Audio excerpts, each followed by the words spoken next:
abduction's presence. Do you think we are being watched? And certainly electronically surveilled. An unknown number of sensors that collect visual and audio data are scattered all across this area of the desert.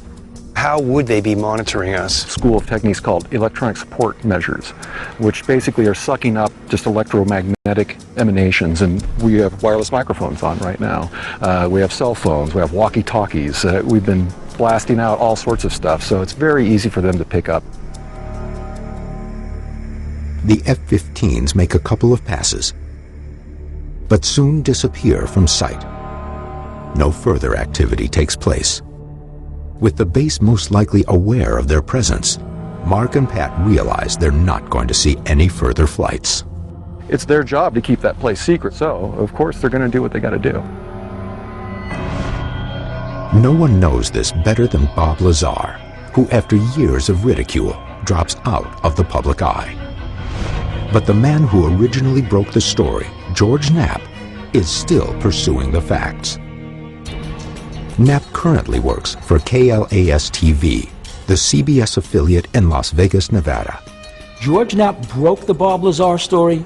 George Knapp broke the Area 51 story. In Knapp's report from November 1989, Lazar claims to be reverse engineering extraterrestrial flying saucers at a place called S4 in the Area 51 complex. But proof of Lazar's employment at S4 and at Los Alamos National Laboratory, where he reportedly worked prior to Area 51, seems to disappear. He claims his identity is being erased, and many dismiss him as a fraud. But Knapp finds something shocking in the Los Alamos lab records. We called the lab, they said, no, he wasn't here. We don't have any record of him. And then we found the lab phone book with his name in it. I called him back, I said, well, there it is. Well, we still don't have any records. Was the government trying to hide that Lazar had ever been working at Area 51? So then I got the newspaper article, Los Alamos Monitor. There he is on the front page, and a picture of him with his jet car, and it lists him as a physicist. I went back to the lab. Nah, we don't have anything for him. And I know he was there, not only because of the phone book and the newspaper article, but because I've interviewed 4 or 5 people who worked with him there who said he was there working on classified projects. With strong proof that Lazar worked at Los Alamos, Knapp believes there's credence to his claims. But one of the most bizarre is yet to come. Lazar also divulged to Knapp that while working at Area 51, he came into contact with a powerful alien energy source he called Element 115. He speculated that it came from some other planet or some other solar system, and we're taking it apart to figure out how it works. Lazar claims Element 115 is used to power flying saucers. The key for me was always, did he work at Los Alamos lab? Because if he wasn't working there in a classified position in scientific and technical job capabilities, then it's at least conceivable he could have worked at a place called Area 51. Do you believe Bob Lazar's story? I do. Now, a former CIA pilot is about to confirm Lazar's story and steps forward with a shocking sighting of his own. Just a few minutes ago, we saw one of the government extraterrestrial UFOs. In 1989, alleged government physicist Bob Lazar tells the world he's been reverse engineering extraterrestrial flying saucers at Area 51. Lazar also claims the flying saucers he worked on are powered by a strange alien energy source called Element 115. But the secrecy surrounding the base keeps anyone from verifying these claims. Stories of elite security forces keeping the curious away begin to surface. And Pat is about to see just how intimidating these defenses really are. I'm about to meet with author Susan Wright, who wrote a book about Area 51.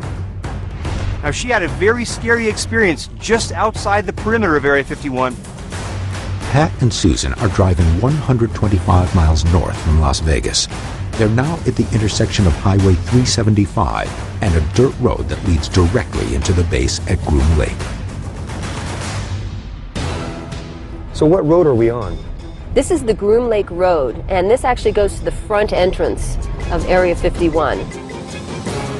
The last time Susan was at the perimeter was in 1997. It was an experience she won't soon forget.